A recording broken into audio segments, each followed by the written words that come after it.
and ask the unexpected of your public officials, of the people around you, your teachers. I'm not asking you to question authority. I'm asking you to question the teachers of this authority. Is this right? Is this law correct? If a law, one of the best statements to ever come out of the mouth of any human being, believe it or not, was, I think, by an incredible black man, the name of not Jesse Jackson, but it was Martin Luther King, excuse me, said, an injustice anywhere is a threat to justice everywhere. That should be a motto that we live by. Not so much for the man who said the motto, but I'm sure George Washington said something similar, who said, an uninformed populace is a populace in slavery.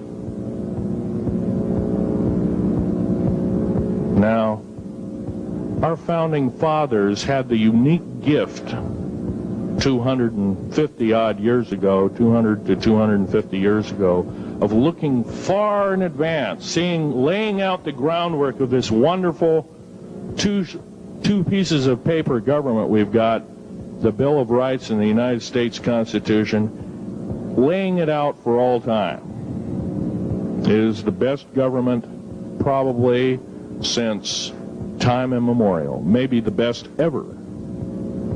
If we are to, by the way, every freedom that we have must be fought for continuously. You don't need to pick up a gun to fight for something. You need to pick up your mouth. You need to pick up your brain and read a book. You need to pick up your mouth and say, and when you hear somebody say, well, I believe in gun control, and you say, no, I don't believe in gun control, because guess what? You take away that right. What other rights am I going to be missing later on? Now, with gun control. Gun control, there's a certain few people, generally a 1 to 2% minority of people, that are totally irresponsible, criminal, use a gun improperly, etc., etc. I'm not talking about those kind of people. There are always going to be those kind of people, at least for the foreseeable future. The average person that owns a gun has prudence, has conscious thought of the knowledge of right and wrong, can and is able to defend itself, herself, himself, against foreign and domestic terrorists, so to speak. Now, gun control is an attack on your rights. If it is allowed to fully comply and go through, all of your freedoms will be removed within a 10-year period after the last element of gun control. So the attack of any right, or the removal of any existing right, is an attack and affront on every one of us in this room, and should not be tolerated. That's that part of the talk. The overview is about underground mountain bases. All of them should be made public.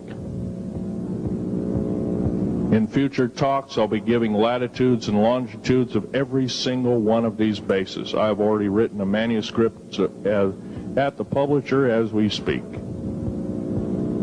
It's a dynamite book. It lists all the secretive agendas that our government has us believing in right now, and why it's so much BS. Why the New World Order is so good for us. Ha ha. Well, don't believe it, folks. Believe in only one thing. Love thy neighbor as thyself, and ask continually questions about our constitutional freedoms, and defend them if necessary. And most of us will have to probably defend them. I hope this doesn't happen. Now, I'm winding up this talk as best as I can without my notes at hand, but I'll be having artifacts up here. You're capable of looking at them. I ask you not to handle them. I want all the artifacts back on the table, and don't handle the photograph here, original photograph of the flying saucer in 1946. Now I'll take a certain few questions. I know there's going to be quite a few of them. Yes, this gentleman here in this row.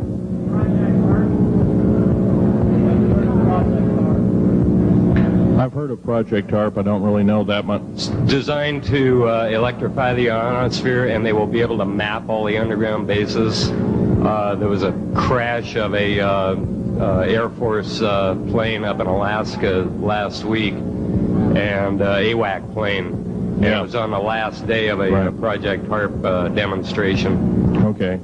Yes, I've heard of such projects. Actually, it was invented by Nikola Tesla, the initial part of ionizing the atmosphere. The only trouble is with ionizing the atmosphere, plants need nightfall as well as sunlight to survive. So lighting up the atmosphere might do extreme damage. Okay, next question. This gentleman up in the front row. Please speak up.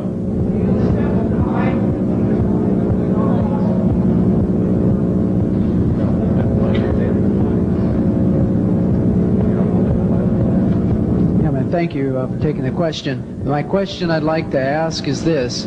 If the aliens have a 1,200 IQ, can speak all these languages, and are so powerful, what prevents them from just taking over? Well, it's a good question. Basically, they have taken over. All that's left is a bunch of screaming, a bunch of us that have been very complacent. Half of the 131 deep underground military bases are basic cities for them. Right underneath our feet is a macabre sight indeed. You can bet your bottom dollar they've already basically won the war. However, they're being an alien species, we're an alien species to them, and our germs have a tendency to kill them.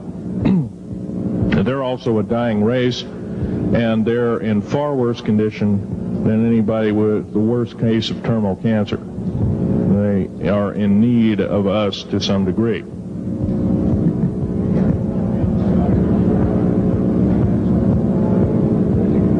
Okay. Yes, sir. Yes, I heard a man speaking about the same things you have been speaking about down in Australia named Stan Deyo. Do you know that man? Stan Deyo, yes, I've heard of him, but I don't know of him.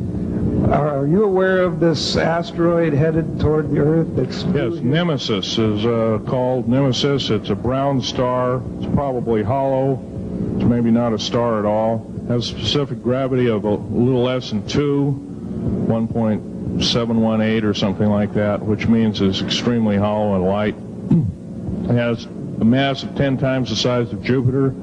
It is so massive, it's dragging comets and meteoritic material with it, and space garbage and debris. It's dragging it at such a rate, just the debris encircling our solar system enough to destroy half the planets of it. So, yeah, it'll be a threat. It's headed for us right now. Supposedly it'll be here in 2052. Nobody knows for certain, or it'll be within closeness of the Earth, within 500 million miles, which is plenty close indeed. Okay, a few more questions. I got to wrap it up here. This lady here. No, you have to use the microphone. Nobody can hear you.